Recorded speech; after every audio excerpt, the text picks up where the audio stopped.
Hello guys, ഇന്നലത്തെ ഒരു video ആണിത്. രാവിലെ എഴുന്നേറ്റ് വരുമ്പോഴത്തേക്കും ചേച്ചി ചെറുപയറും കപ്പയും കറി വെച്ചതും നെയ്പ്പത്തിരി പപ്പടമൊക്കെ ഉണ്ടാക്കി കേട്ടോ.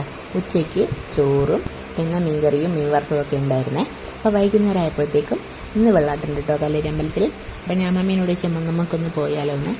അപ്പോൾ മാമി പറഞ്ഞു ഞാൻ റെഡിയാണ്. അപ്പോൾ എല്ലാവരും കൂടെ ഞങ്ങൾ പോയിട്ടോ. ഇതെൻ്റെ അമ്മക്കുട്ടിയാണ് കേട്ടോ, എൻ്റെ സുന്ദരിമണി. അപ്പോൾ അമ്മേൻ്റെ ഫോട്ടോ ഞാൻ നിങ്ങൾക്ക് ജസ്റ്റ് ഒന്ന് കാണിച്ചു തന്നേ ഉള്ളൂ. അമ്മ മരിച്ചിട്ട് 8 വർഷം കഴിഞ്ഞ്.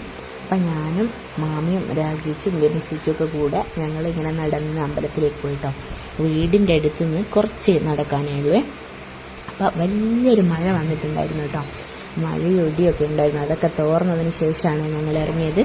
അപ്പം നേരത്തെ ഇറങ്ങണം എന്നൊക്കെ വിചാരിച്ചായിരുന്നു. പക്ഷെ മഴയൊക്കെ മാറിയതുകൊണ്ട് നടന്നിങ്ങ് പോരാലോ എന്ന് വിചാരിച്ചിട്ട് അങ്ങനെ ഇറങ്ങിയ കേട്ടോ. ഇതാണ് ഇവിടുത്തെ ഇന്നലെ നമ്മൾ പോകുമ്പോഴുള്ള കാലാവസ്ഥ. അപ്പം അവിടെ എത്തിയപ്പോഴത്തേക്ക് അവിലും കാപ്പിയൊക്കെ ഉണ്ടായിരുന്നു കേട്ടോ. അതൊക്കെ കഴിച്ച് അല്ലും കൂട്ടം ഇങ്ങനെ മെല്ലെ കഴിച്ചുകൊണ്ടിരിക്കുക കേട്ടോ. അപ്പോൾ അതൊക്കെ അവൻ്റെ കൂടെ ഇങ്ങനെ ഇരുന്ന് അത് കഥയൊക്കെ പറഞ്ഞു. ഇപ്പോൾ ഈ തിരക്ക് കാണുന്നത് അപ്പുറത്തെ ഓഡിറ്റോറിയത്തിലെ ഒരു റിസപ്ഷനോ കല്യാണമോ അങ്ങനെ എന്തോ കാര്യം നടക്കുന്നുണ്ട് കേട്ടോ. അപ്പം അങ്ങനെ അതുകൊണ്ടാണ് ഈ വണ്ടിയൊക്കെ ഇങ്ങനെ കുറേ കാണുന്നത്. അപ്പോൾ ഈ അമ്പലത്തിലേക്കുള്ള തിരക്കുണ്ട്. വെള്ളമായിട്ടിപ്പം കുറച്ച് ദിവസമായിട്ട് മറ്റ് ഉത്സവങ്ങളൊക്കെ ഉള്ളതുകൊണ്ട് ഇല്ലായിരുന്നു കേട്ടോ. ഇടയ്ക്കൊക്കെ ഉണ്ടാവാറുള്ളൂ. അപ്പോൾ ഇന്ന് നിങ്ങൾ രാവിലെ വിളിച്ച് നോക്കുമ്പോൾ ഇന്ന് വെള്ളാട്ടിനെന്ന് പറഞ്ഞിട്ടാണ് ഇന്ന് വന്നത്. അപ്പോൾ വെള്ളാട്ടിനുള്ള തയ്യാറെടുപ്പുകളാണ് നടക്കുന്നത്. വെള്ളാട്ടിന്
എടുക്കില്ല എന്നൊന്നും തുറന്നില്ല ഇന്നലെ ഒന്നും.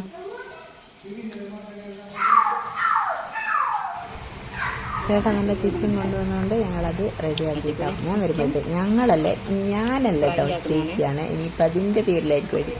അപ്പോൾ ഞാൻ വരുമ്പോഴത്തേക്ക് ചേച്ചി ചിക്കൻ വറുക്കുന്ന ഉള്ളി ഇട്ടു, പിന്നെ അത് കഴിഞ്ഞ് ക്യാപ്സിക്കം ഇട്ടു, കുരുമുളക് പൊടി ഇട്ടു, പിന്നെ ഫ്രൈ ചെയ്ത ചിക്കൻ ഇട്ട്, പിന്നെ ടൊമാറ്റോ സോസൊക്കെ ഒഴിച്ച് ഉപ്പൊക്കെ ഇട്ട് ആവശ്യത്തിന് ഉപ്പൊക്കെ ഇട്ട് ഇളക്കിയെടുത്തു. ഇതാണ്, പേരൊന്നും ചോദിക്കരുത് കേട്ടോ. ഇതൊക്കെ നമ്മളുടെ സ്വന്തം റെസിപ്പിയാണ്. ന്യൂ റെസിപ്പിയാണ്, ലോക്ക്ഡൗണ്. അപ്പോൾ ഞങ്ങൾ ഇതൊരു പ്രത്യേകത നോക്കിയിട്ടും അങ്ങനെയൊന്നും ചെയ്തല്ലോ കേട്ടോ. അത് നമ്മളെ ഐഡിയപരമായി ചെയ്താൽ ഓക്കെ. ബാ.